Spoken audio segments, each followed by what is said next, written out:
مولا یا حسین یا حسین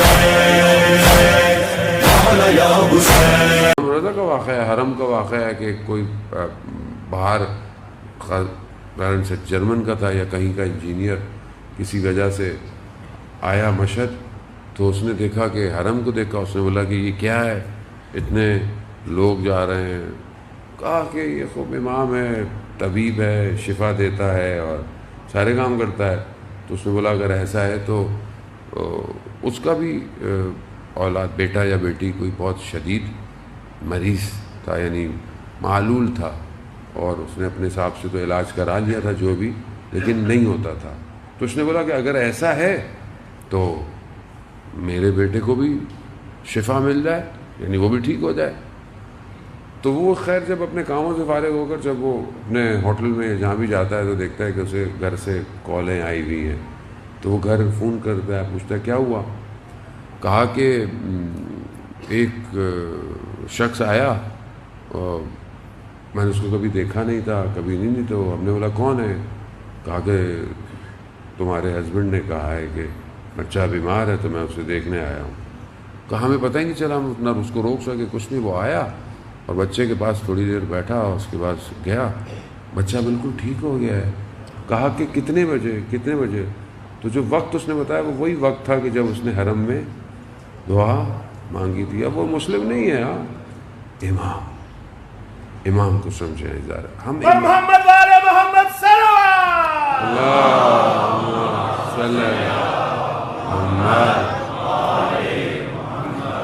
امام کو سمجھے، ہم امام کو نہیں سمجھے. جانے محترم، ایک عالم دین کہتے ہیں میں حرم امام رضا میں ہی تھا. میں نے کہا کہ یہ ہر کوئی ادھر ادھر سے آتا ہے اور مطلب اتنے سارے لوگ ہوتے ہیں، خاص طور پہ مثلا آپ زیارت پہ جب جائیں، ولادت ہو، شہادت ہو، بہت رش ہوتا ہے. اور ابھی تو خیر کووڈ ہے لیکن اس کے باوجود بھی پبلک بہت ہے، پاؤں رکھنے کی جگہ نہیں ہوتی حرم امام رضا میں، اتنا رش ہوتا ہے. اس پہ وہ ایک عالم دین کہنے لگے کہ میں نے کہا کہ اتنے سارے لوگ ہیں اور ہر کوئی امام کو سلام کر رہا ہے، کوئی امام کو، تو یہ امام سب کو جواب کیسے دیتے ہوں گے.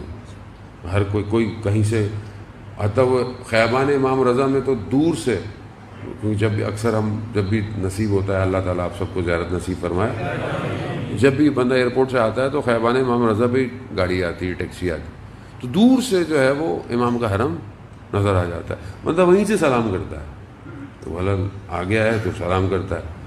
اب وہ کہتا ہے کہ اتنے سارے لوگ ہر طرف سے سلام کر رہے ہیں تو امام جواب کیسے دیتے ہیں. تو عالم برزخ کی آنکھ کھل گئی تھوڑی دیر کے لیے، پردہ ہٹ گیا. تو کیا دیکھا؟ ہر ظاہر کے برابر میں امام موجود ہے، ہر ظاہر کے برابر میں. ابھی اگر آپ آج کے دور میں دیکھیں، کیونکہ ہم لوگ کیونکہ مادی ہیں، ہم لوگ ہر چیز کو بڑا لاجیکل، کہ اول تو مادہ ہے ہی نہیں ہے، آپ مادے کے اندر ان چیزوں کو نہیں سنبھال سکتے، یہ مادے سے اوپر ہے معاملہ، دوسرا عالم ہے. اگر پھر بھی مادے کے اندر دیکھیں تو دیکھیں بہرحال آپ کے پاس موبائل ہے، سب کے پاس، کوئی کال کرتا ہے تو یہ کال آپ کو کیوں آتی ہے، آپ کے برابر والے کو کیوں نہیں آتی. کبھی ایسا ہوا کہ برابر میں بیٹھا ہوا ہے، اس کو کال آ گئی، انہوں نے سوری کیوں نہیں آئی، وجہ کیا ہے؟ وجہ ہے کہ آپ کا نمبر مخصوص ہے. تو جب آپ امام کو پکارتے ہیں نا تو آپ کا نمبر مخصوص ہوتا ہے. اسی لیے شخص 10ویں امام کی خدمت میں آیا، مولا ہم ہر وقت تو آپ کی خدمت میں ظاہراً نہیں آ سکتے، لیکن ہم کس طرح آپ کو پکارا کریں. کہا تم دنیا میں کہیں بھی ہو، صرف اپنے لبوں کو ہلایا کرو. امام کو سمجھے، جانے محترم سارا معاملہ امام کو سمجھنے اور نہ سمجھنے کا ہے. یہ امام کو نہیں سمجھے تو مشکلات ہیں، امام کو سمجھ گیا تو کامیابی ہے. اسی امام کو سمجھنا ہے. آخر یہ کربلا کے اندر جو بہرحال ہماری گفتگو چلی تھی، ایک اور درس جو ہمارے استاد بیان کرتے ہیں وہ یہ ہے کہ کربلا میں جو دوسری طرف تھا حصہ، گروہ، وہ شیطان کی پیروی کر رہا تھا، یعنی شیطان کی پیروی کر. اب شیطان کی پیروی کر رہا، ظاہر ہے وہ پھر امام کے مخالف ہوگا. اب اس شیطان کی پیروی جو ہے وہ انسان کو کہاں لے جاتی ہے، کس طرف لے کے چلی جاتی ہے شیطان کی پیروی؟ شیطان دیکھیں قرآن کی کافی آیات ہیں کہ جو واضح کہہ رہی ہیں کہ یہ تمہارا کھلا دشمن ہے، آشکار دشمن ہے۔ اچھا ہمارے ہاں ایک کافی عرصے سے ایک جو مجالس کے اندر کیونکہ بہرحال ہمارا مکتب تو فی الحال یہی ہے، ہم اسی میں ہی زیادہ تر ذکر سنتے ہیں اور ذکر کرتے ہیں اور کرتے بھی رہنا چاہیے۔ ایک چیز جو ہمارے ہاں بہت عرصے لیک رہی، یعنی ایسا نہیں کہ نہیں ہوئی لیکن کم ہوئی، وہ دشمن شناسی ہے۔ دشمن شناسی ہمیں نہیں بتائی گئی، اور یہی وجہ ہے کہ دیکھیں پھر بات کہیں اور سے کہیں نکل جائے گی۔ مسئلہ یہ ہے کہ کیا کریں، وقت بھی اتنا نہیں ہوتا۔ دیکھیں اگر آپ صدر اسلام کی طرف دیکھیں اور اس کے بعد ائمہ علیہ الصلوۃ والسلام کی زندگی دیکھیں نا، تو بعض ائمہ کی زندگیاں جو خاص طور پہ آپ دیکھیں کہ کربلا کے واقعے کے بعد جو بھی زمانے میں حاکم رہے، چاہے گورنر رہے، کچھ بھی رہے، بہرحال جہاں انہوں نے جو ایک سب سے بڑا کام کیا نا، وہ اہل بیت کا احترام بھی کرتے تھے۔ بعض نے کہا کہ ہم سب کچھ کرتے ہیں، چیزیں دیتے ہیں۔ جو ایک کام سب سے بڑا انہوں نے کیا، وہ یہ کیا کیا؟ دشمن شناسی کو ختم کر دیا کہ دشمن کون ہے، دشمن کیا کہتے ہیں۔ آپ دیکھیں کہ مدینہ رسول کے دور کے اندر سورہ منافقون اتر رہی ہے پوری، لیکن جیسے ہی رسول گئے منافق ہے ہی نہیں۔ آپ تاریخ میں دیکھیں آپ کو منافق نظر نہیں آئے گا، اور یہ سلسلہ چلتا رہا۔ دشمن نہیں بتایا گیا کہ دشمن کون ہے، دشمن کی صفات کیا ہیں، دشمن کرتا کیا ہے، کیسے، بالکل سائلنٹ ہے۔ لوگوں کو پتہ ہی نہیں چلا کہ دشمن بھی ہوتا ہے کوئی جو نہیں ہوتا۔ جب آپ کسی کو اتنا ریلیکس کر دیں گے، اسے پتہ ہی نہیں کہ سامنے ہیڈلز بھی ہیں، گھڑے بھی ہیں، وہ گھڑوں کو بھی عزت سے روکتا ہوا جائے گا، نہیں یہ تو بڑے اچھے ہیں، تو ضروری ہیں، یہ تو ظاہر ہے۔ حالانکہ وہ نقصان دہ ہیں گاڑی کے لیے، شاکس کے لیے، بہت ساری جگہوں پہ نقصان دہ، لیکن آپ کو ایسا بتایا کہ آپ بولے نہیں اگر یہ نہیں ہوگا تو خوبصورتی نہیں آئے گی، یہ نہ سمجھ رہے ہیں؟ یعنی کتنا فیبریکیٹ کر دیا تاریخ کو لوگوں نے کہ آپ کو پتہ ہی نہیں ہے دشمن کون ہے۔ یہی تو وجہ ہے کہ معاملہ اتنا چلتے چلتے آ کر ابھی بھی لوگ کہتے ہیں وہ کیا ہوا کربلا میں، کیا ہوا تھا؟ آپ دشمن، آپ کو پتہ ہی نہیں دشمن کون ہے۔ دشمن آپ کا میرا نہیں ہے، دشمن اسلام کا ہے۔ اصل میں آپ مسلمان ہیں، آپ کو اپنے دشمن نہیں، آپ کو اصل اسلام کا دشمن۔ میرا تو ہو سکتا ہے کوئی ذاتی دشمن ہو، پرسنل کوئی میری، لیکن اصل قرآن کیا کہہ رہا ہے؟ عدو مبین ہے۔ کون ہے؟ کھلا آشکار دشمن ہے تمہارا۔ اتخذو تک کا لفظ استعمال کر رہا ہے قرآن کہ تم اس کو دشمن سمجھو، شیطان کو اپنا۔ لیکن ہماری زندگی میں پتہ ہی نہیں ہمارا کو دشمن بھی ہے کہ نہیں ہے۔ کیوں امام خمینی نے کہا، مشہور جملہ ہے امام خمینی کا، دشمن کا ہونا ضروری ہے۔ وہ کہتے ہیں کیوں؟ وہ کہتے ہیں کہ اکیلے تم کورٹ میں کھیلو گے نا تو تھک جاؤ گے، تمہارے مقابلے میں دشمن ہوگا نا تو تمہیں کھیلنے کا بھی مزہ آتا ہے۔ دشمن ہی نہیں ہو زندگی میں، آپ آگے بڑھتے ہی نہیں ہیں۔ آپ کو نہ پتا ہو ہمارے آس پاس ملکوں میں ہمارے دشمن نہ ہو تو ہم کیا کریں گے؟ کچھ نہیں کریں گے۔ تو بعض اوقات دشمن کا ہونا باعث خیر بھی ہوتا ہے تاکہ آپ الرٹ رہتے ہیں۔ عزیزان محترم، اب یہ دشمن شناسی ہمیں بتائی نہیں گئی ممبر سے کہ آپ کا، اسلام کا، انسانیت کا کوئی دشمن بھی ہے یا نہیں ہے۔ نہیں، میٹھی میٹھی زندگی گزاریں آپ، اور میٹھے میٹھے گھر چلے جائیں آپ میٹھے بھائیوں کی طرح، تو آپ بھی ایسے چلے جائیں گھر۔ ہمیں بھی یہی دیا گیا پیکج پورا، بس کوئی دشمن کوئی نہیں ہے، بس ایسے ہی بولتے رہتے ہیں بعض لوگ۔ عزیزان محترم، سمجھنے کی کوشش کریں، دشمن شناسی سب سے امپورٹنٹ چیپٹر ہے قرآن کا۔ قرآن شروع سے بتا رہا ہے، مراحل دیکھیں شیطان کے، شیطان کیوں، شیطان ایک لمحے میں تھوڑی کوئی باہر نکالا گیا ہے، مرحلہ نکالا گیا ہے۔ پہلا مرحلہ کیا ہے؟ پہلا مرحلہ اس نے مادیت کو فوقیت دی، یعنی اس نے میٹر کو فوقیت دی۔ جب خدا کہہ رہا ہے کہ میں نے اس میں اپنی روح کو پھونکا ہے، سجدہ کرو، وہ یہ نہیں دیکھ رہا کہ روح پھونکی گئی ہے، وہ کہہ رہا ہے یہ تو خاک ہے۔ یعنی پہلا سبجیکٹ کیا تھا؟ پہلا کہ اس نے مادیت کو معنویت پہ فوقیت دی اس نے.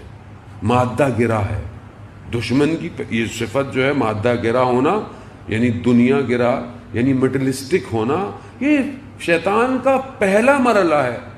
آج آپ کے سامنے پوری دنیا مگر مادہ گرا نہیں ہے، مگر میٹلسٹک نہیں ہے. گھر ہوں اچھے ہوں، بیٹھنے کی سیٹ اچھی ہو، گاڑی کی سیٹ اچھی ہو، فلانا اچھا ہو، یہ اچھا ہو، وہ اچھا ہو، سونے کا تکیہ ایسا ہو. کیوں؟ کیونکہ اس نے تو مرنے کا ان کے یہاں تو کانسیپٹ ہی نہیں ہے. ان کے یہاں تو کانسیپٹ ہے مر گئے تو زندگی کچھ نہیں ہے. وہ تو کہتے ہیں زندگی اچھی ہو پوری، بس جتنی لذتیں ہیں دنیا میں لے لو، جو کرنا ہے کر لو، پھر پتہ نہیں کہاں زندگی نہیں آئے گی، کر لو. چاہے وہ نشے ہوں، چاہے وہ ڈرگز ہوں، چاہے وہ دنیا کے سارے غلط کام ہوں. کیوں ہے وہ؟ کیونکہ وہ مادہ گرا ہے اور اس نے دنیا کو ویسے ہی فیبریکیٹ کیا ہے، ویسے ہی ڈیزائن کیا ہے. اسی طرح وہ دنیا کو لے کر چل رہا ہے اور ہم بھی ظاہر ہے اسی مادے کے پیچھے. دجال جب آئے گا تو دجال کے لیے یہی کہا جاتا ہے کہ وہ اپنے ساتھ جنت لے کر چلے گا. یہ نہیں بولے گا کہ دیکھو یہ چاہیے ادھر آ جاؤ، جبکہ وہ جنت نہیں ہوگی، وہ جہنم ہوگا. جس کو وہ جہنم سمجھے گا وہ جنت. اب جو شخص اپنی زندگی میں آج مادے کی طرف ہے، یعنی ایک جوان وہ صرف اپنی زندگی کو میٹلسٹک اپروچ رکھتے ہوئے آگے بڑھتا ہے، چاہے اس کی ایجوکیشن ہو، چاہے اس کا پروفیشن ہو، چاہے اس کا ایکسپیرینس ہو، کچھ بھی ہو، صرف اگر مادہ ہے تو ناکام ہے. اگر وہ اسی کام کو خیر کے لیے، اپنے شعور اور عقل کے لیے، پیسہ اس لیے کمائے کہ میں دوسروں کی بھی مدد کر سکوں. خود دوسروں کی مدد کرنا مادی گیری نہیں ہے، دوسروں کی صفت کرنا مادہ نہیں ہے، یہ تو الہی کام ہے. آپ خود بخود مادے کو ٹوٹتے چلے جائیں گے. ویسے بھی انسان ظاہری طور پر، آج جبر بھائی سے میری ملاقات ہوئی تو وہ مجھے کہہ رہے تھے کہ جیسے ہم لوگ ظاہری طور پر اپنی زندگی میں گھر بناتے ہیں، کوشش کرتا ہے کہ آدمی ایک پلاٹ لے لے. آج کل تو پلاٹ لینا ہی بڑا مشکل ہو گیا پاکستان میں بھائی. تو ہر سال آؤ تو قیمتیں جو ہیں وہ پرواز کر رہی ہوتی ہیں. تو وہ زمانہ کوئی اور تھا جو لوگوں نے لے کے خرید لیے ہوں گے. لیکن عزیزان محترم، بہرحال وہ بتا رہے تھے بڑا اچھا پروجیکٹ ہے ایک قبرستان بہشت زہرا کہ جو یہاں سے کچھ فاصلے پر وہ مجھے کہہ رہے تھے ہے، اور کافی حد تک انہوں نے اس کو کر لیا ہے. لیکن ابھی بہرحال ایک اچھی خاصی اماؤنٹ اس کی باقی ہے. کوئی بہت بڑی اماؤنٹ نہیں ہے وہ ظاہری طور پر اگر دیکھی جائے تو جہاں ہم اپنے دنیا کے پلاٹ خریدتے ہیں وہاں آخرت کا پلاٹ بھی خریدا جائے. اور وہ پلاٹ مانوی پلاٹ ہے، یاد رکھیں، مادہ نہیں ہے. یہ مت سوچیے کہ میں 1-2 کنال خرید لوں گا تو چلو میری قبر بڑی ہو جائے گی. نہیں، آپ کی قبر بڑی نہیں ہوگی، آپ کی قبر اتنی رہے گی. ہو سکتا ہے لیکن اس میں کچھ اور لوگوں کی قبریں ہوں. نہیں پتہ آپ کے برابر میں دفن ہونے والا شاید اس کی وجہ سے میری قبر کا عذاب کم ہو جائے. ہمیں نہیں پتہ کہ برابر والا کون ہے. بعض لوگوں کی روحیں اتنی طاقتور ہوتی ہیں کہ جب انہیں دفنایا جاتا ہے اس دن پورے قبرستان میں عذاب ختم ہو جاتا ہے، پورے قبرستان میں. تو اگر 1 کنال میں خرید کر دے دوں اس میں نہ جانے کتنی قبریں بنے گی. تو یہ آخرت کا پلاٹ ہے، یہ مادی پلاٹ نہیں ہے جانے محترم. اور ظاہر ہے ایک قبرستان کا اچھا ہونا، قبرستان میں آنا جانا، ظاہر ہے آپ کے یہاں مشکلات بھی بڑھتی جا رہی ہیں، قبرستان بھی سخت ہو گئے ہیں یا جگہ کم پڑ گئی، یہ جگہ نہیں ہے. اور ایک ایسے قبرستان میں کہ ظاہر ان کا ماڈیول بالکل وادی حسین جو کراچی کے اندر ہے اسی ٹائپ کا ہے. اور قبرستان میں جانا ضروری ہے. کیوں؟ مادے سے دور کرتا ہے قبرستان. جب آپ قبرستان جاتے ہیں نا، لوگوں کو دیکھتے ہیں تو آپ کو یہ آتا ہے کہ میں نے بھی ایک دن یہیں لیٹنا ہے. اس لیے جانا چاہیے جانے محترم. اندر یہ ریکال بہت ضروری ہے کہ آج جیسے میں فاتحہ پڑھنے آیا ہوں تو کل میری بھی کوئی فاتحہ پڑھنے آئے گا. اس لیے میں عمل ساتھ لے کے جاؤں قبر کے اندر. یہ پہلا مرحلہ ہے. شیطان نے کیا کیا؟ مادے کو. دوسرا مرحلہ شیطان نے تکبر کیا، یعنی کہا کہ میں بہتر ہوں، میں آگ سے بنا ہوا ہوں. یہاں تکبر، بس یہ اس کا تکبر. اور پھر تیسرا اس نے سجدے سے انکار کیا. اور پھر چوتھا اسے نکال دیا گیا. سٹیپ بائی سٹیپ کیا ہے وہ. اس نے اتنی عبادتیں کی تھیں. ہم اپنی عبادتوں، اپنے کاموں پہ خوش نہ ہو جانے محترم. اس نے بہت عبادتیں کی ہیں. قیامت والے دن کچھ لوگ بینکرپٹ ہو جائیں گے. اب بولے مولانا صاحب بینکرپٹ آدمی دنیا میں ہوتا ہے, آخرت میں کہاں سے ہوگا؟ جیسے آپ بعض اوقات چیک دیتے ہیں نا اور چیک جو ہے وہ باؤنس ہو گیا, بینکرپسی ہو گئی کیونکہ اکاؤنٹ ہی خالی تھا, کچھ بھی نہیں ملا, کچھ بھی ہو گیا. آخرت میں بھی ایسے ہی ہوگا, یہ ساری نیکیاں کسی اور کے اکاؤنٹ میں چلی جائیں گی اور وہاں خالی ہوگا. بہت سارے ایسے عمل ہیں جان محترم. میں کتاب ہے ایک, میں نے پہلے بھی اس کو عرض کیا کہ 90 پیج کی کتاب ہے, خالی 3 منٹ قیامت کے, اردو میں پرنٹ ہو چکی ہے, PDF بھی موجود ہے, آڈیو بھی موجود ہے, آپ خرید سکتے ہیں آن لائن. اس میں ایک شخص جو آپریشن اس کا ہو رہا تھا, زخمی تھا وہ جان باز, جنگ کا بھی زخمی تھا, لیکن اس کا حادثہ ہو گیا. اس حادثے میں ڈاکٹر اس فیصلے میں کہ اس کو آپریٹ کریں نہ کریں, کیا کریں, وہ 3 منٹ ہے. اسی درمیان میں وہ عالم برزخ میں چلا گیا, یعنی مر گیا ہے ایک طرح سے. اس عالم برزخ میں جو اس نے دیکھا, یہاں تو 3 منٹ تھے, وہاں اس نے پتہ نہیں کیا کیا دیکھا. وہ جو واپس آیا ہے تو اس نے وہ کتاب لکھی ہے جو اس نے دیکھا ہے. ایک جگہ بہرحال میں بہت گزرتا ہوا اس سے کہ ہم متوجہ ہوں. وہ کہتا ہے کہ میں جب گیا تو ایک جگہ پر کرسی میز لگی ہوئی تھی, تو میں نے کہا بہرحال ایک کتاب پڑھی ہوئی بہت بڑی, تو کہا کہ کھولو. میں نے سمجھ گیا کہ میرا اعمال نامہ ہے. اب وہ اعمال شروع ہو گئے جب میں بالغ ہوا تھا اس وقت سے. اب بعض اوقات تو بچوں کو پتہ ہی نہیں ہوتا بالغ ہو گئے نہیں ہو گئے, واجب ہو گئی نماز, واجب ہو گئی روزہ, واجب ہو گیا, ساری چیزیں واجب ہو گئی. اب وہ کہتا ہے کہ وہ میں نے یہ بہت اچھا تھا, اس کا عمل بہت اچھا تھا, یہ پہلے سے نمازیں پڑھا تھا, یعنی بالغ ہونے سے پہلے سے. اس لیے کہتے ہیں نا 7 سال سے بچوں کو نماز پڑھانا شروع کرتے, نقصان نہیں دے گی, فائدہ ہی دے گی. تو وہ سب کو, لیکن کہا کہ میرے عمل شروع ہے تو میں نے نیک کام کیا, نماز پڑھی, یہ کیا وہ کیا.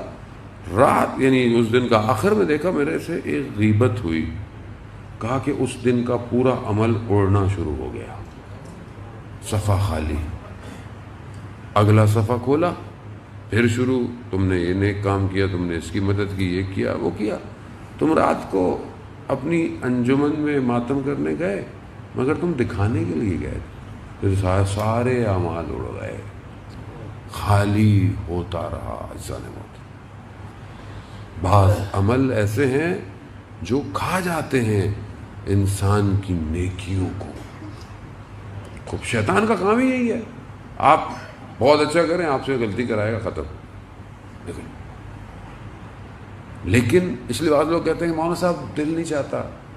آپ دیکھیں نا, جوان کا مجھ سے کسی نے آج سوال بھی پوچھا ہوا, جوان سوال پوچھتے ہیں, پریشان تو ہیں جوان کہ میں اتنا نیک کام کرتا ہوں, یہ کرتا ہوں, پھر شیطان مجھ سے گناہ کرا دیتا ہے. شیطان مجھ سے گناہ کرا دیتا ہے. یہ سوشل میڈیا بہت آسانی سے گناہ کراتا ہے انسان سے, یہاں دیر نہیں لگتی گناہ کرنے کے لیے. اب شرمندگی ہوتی ہے, پشیمانی ہوتی ہے, اب کیا کریں. اب شیطان کیا کہتا ہے, شیطان کہتا ہے بھائی کچھ نہیں ہو سکتا تمہارا, چھوڑو یہ نمازیں کیا, اس کا کام ہی یہی ہے.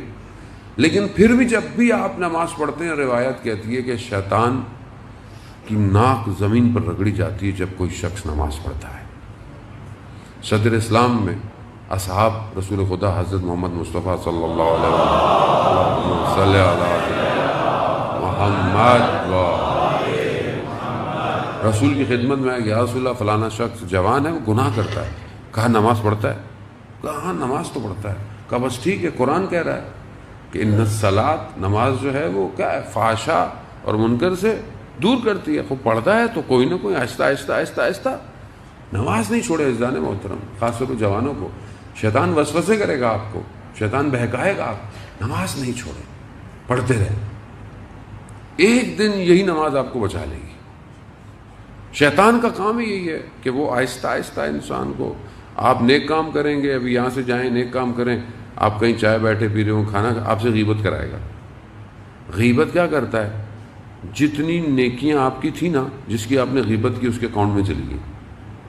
یعنی اب آپ روز محنت کریں اور کسی کا اکاؤنٹ ڈپازٹ کر رہے ہیں آپ ڈیلی. اب کیا کریں, غیبت کا کیا کریں. شخص آیا, اسی طرح رسول خدا حضرت محمد مصطفیٰ صلی اللہ علیہ وسلم, اللہم صلی علی محمد, رسول خدا کی خدمت میں آیا اور کہا کہ یا رسول اللہ غیبت ہو گئی ہے, میں بہت پریشان پشیمان ہوں, شرمندہ ہوں میں. لیکن اب میری ہمت نہیں ہے کہ میں اس سے جا کے معافی مانگوں. غیبت ہے کیا؟ غیبت ہے کہ ایسی چیز آپ نے ایک شخص کے پیچھے بولی کہ جو اس کے سامنے بول نہیں سکتے تھے آپ، یعنی اس کو ناگوار گزرے، آپ نے اس کے پیچھے بولی. اب یہی ہے کہ بھائی آپ اس سے جا کے معافی مانگیں کہ میں نے ایسا بولا. اچھا آپ کسی کو بولیں تو اگلا پھر آپ کو دو چار سنائے گا بھی، صحیح ملے گا کہ یہ کیسی بات ہے. تو یہ ہر جگہ ممکن بعض اوقات نہیں ہے. تو وہ شخص بھی رسول خدا کہتے ہیں یا رسول اللہ میرے لیے مطلب میری ہمت نہیں ہے کہ میں اس سے جا کے کہوں.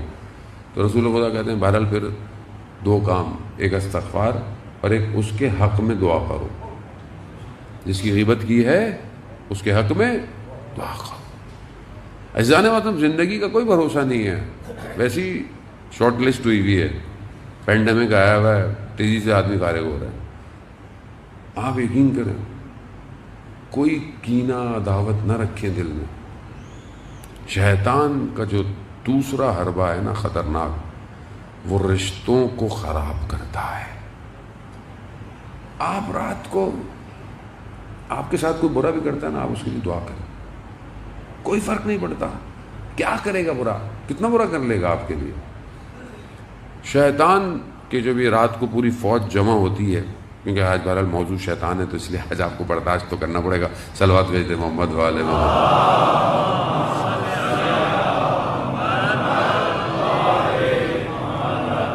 وہ بھی کہے گا مولانا صاحب آج میرے پیچھے لگے ہوئے ہیں. اور آسان نہیں ہے. شیطان میں بہرحال بریکٹ میں ایک عالم دین تھے، شیطان ان کے سامنے آیا، کہا کہ میرا وقت ضائع نہیں کرو، میرا وقت ضائع نہیں کرو. کہہ رہا نہیں میں وقت ضائع نہیں کر رہا، میں تو آپ سے مباحثہ کر رہا ہوں. آپ اگر علمی طور پر اتنے مضبوط ہیں تو کہا نہیں تم فائدہ نہیں ہے، تم ہار جاؤ گے. کہا نہیں میں دیکھوں تو صحیح آپ کا علم کتنا ہے. خلاصہ مباحثہ اور گفتگو ہوئی. شیطان جیت نہیں سکا ان سے، ہار گیا. کہا میں تمہیں کہا تھا نا میں تمہیں ہرا دوں گا. کہا نہیں وہ تو مجھے پتا تھا، میں تو صرف آپ کا وقت لینا چاہتا تھا. شیطان بہت ڈیٹیلڈ ہے، آسان نہیں ہے. کب سے زندہ ہے وہ؟ ایک شخص جس نے حضرت آدم کی خلقت دیکھی ہو، کتنا مضبوط ہوگا سوچیں آپ. میرے آباء و اجداد سے واقف ہے وہ، اس کے دادا کیا تھے، اس کے پردادا کیا تھے، سب پتہ ہے اس کو. تو آسان نہیں ہے. شیطان آیا انبیاءوں کے سامنے، بعض انبیاءوں کو اس نے آ کے تذکر دیا. حضرت نوح کے پاس آیا، حضرت نوح نے بولا مجھے نہیں سننا تمہاری بات، تم جاؤ. مجھے کہا نہیں مجھے جب کشتی لگی اور سب صحیح ہو گیا تو شیطان حضرت نوح کے پاس آیا. میری بات تو سن لیں شیطان سے، میں آپ کو کچھ پیش کرنا چاہتا ہوں. کہا کہ ٹھیک ہے اچھا بولو کیا ہے. کہا کہ 4 چیزیں بنی آدم میں ہوں تو وہ بالکل میرے لیے کھلونوں کی طرح ہے، میں پھر اسے کھلونوں کی طرح استعمال کرتا ہوں. یعنی شیطان آ کر حضرت نوح کو بتا رہا ہے. کہا 4 چیزیں بنی آدم میں ہوں تو میرے لیے بالکل ایک جیسے کھیلنے کی بال ہوتی ہے نا ادھر سے ادھر، میں اس کو کھلاتا رہوں گا زندگی میں. پہلی چیز کہا کہ پہلی چیز جو ہے وہ حسد اس کے اندر، یعنی جلن ہونا. یعنی اگر مجھے خدا نہ خواستہ کسی سے حسد ہے، زندگی میں ہوتا ہے انسان اپنی فیلڈ کے اندر حسد رکھتا ہے، خدا نہ خواستہ کسی عالم کو کسی عالم سے حسد ہو جائے، کسی شخص کو آفس میں کسی پروفیشن سے کسی بھائی کو حسد ہو جائے، حضرت یوسف کے بھائیوں کی طرح. کیا ہوتا ہے؟ شیطان. پھر دیکھیں شیطان نے کیسا حضرت یوسف کے بھائیوں کے ساتھ کیا. حسد بہت خطرناک ہے. اس لیے حسد کو اگر آپ کو لگتا ہے کسی کو اللہ نے دیا ہے، آپ خدا کا شکر کریں کہ اللہ تو نے اس کو دیا ہے، مجھے بھی دے اگر میں اس قابل ہوں، اور مانگیں کہ مجھے کسی سے جلن نہ ہو. دوسری چیز جو ہے وہ حرص ہے، حریص. اگر انسان حریص ہے نا، لالچی ہے، یہ بھی ہو، گریڈی ہے، یہ بھی ہو وہ بھی ہو، یہ ختم ہی نہیں ہو کے دے رہا آدمی، تو وہ حرص جو ہے. اور جتنی ایج بڑھتی چلی جاتی، مشہور واقعہ ہے میرے خیال میں ہارون خلیفہ کا واقعہ ہے کہ اس نے بولا کہ کوئی شخص ایسا ڈھونڈ کے لاؤ کہ جس نے خود رسول سے حدیث سنی ہو. خیر انہوں نے بڑا ڈھونڈا تو دیکھا ایک بہت ہی بوڑھا شخص تھا، اور اس کو یہ اٹھا کے لائے. اتنا بوڑھا تھا. کہا کہ میں بہت چھوٹا سا تھا اور میں نے اس وقت رسول سے کوئی حدیث تھی تو میں نے سنی تھی اور یہ وہ بڑی مشکل ہوتا ہے. تو پھر خلیفہ نے اس کو کچھ ہدیہ دیا کہ جاؤ بھائی اس کو ہدیہ دو. جانے لگا تو اس نے بولا رکو رکو مجھے ایک منٹ خلیفہ سے دوبارہ بات کرنی ہے. بولا کیا یہ ہدیہ ابھی کے لیے ہر مہینے ملے گا؟ تو پھر خلیفہ کہنے لگا رسول نے صحیح فرمایا تھا، جتنا انسان بوڑھا ہوتا جاتا ہے حریص اتنا بڑھتا جاتا ہے. رسول خدا کی حدیث ہے. انسان حرص یہ دوسری چیز ہے جو شیطان کہہ رہا ہے کہ اگر یہ ہوگی تو پھر میں اس کے ساتھ ایسا کروں. تیسری چیز جلدی پن، عجلت، جلدی انسان کھانا. وہ نہیں شیطان جلدی کا کام کس کا کام ہے؟ یہ تو سنتے ہی رہتے ہیں نا. شکر ہے کچھ تو سنتے رہتے ہیں. صلوات بھیج دے محمد والا.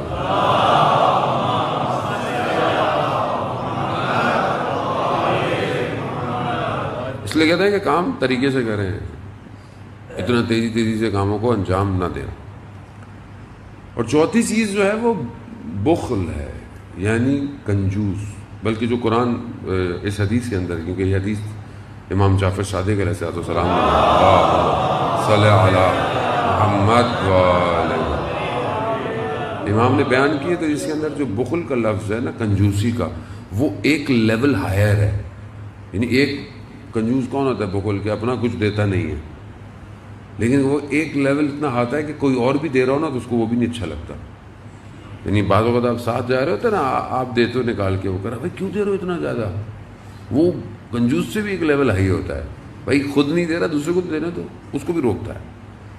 یہ صفتیں ہوں تو وہ کہتا ہے کہ میں بڑے آرام سے آدم کو کھلاؤں گا، یعنی پھر وہ میرا کارندہ ہے.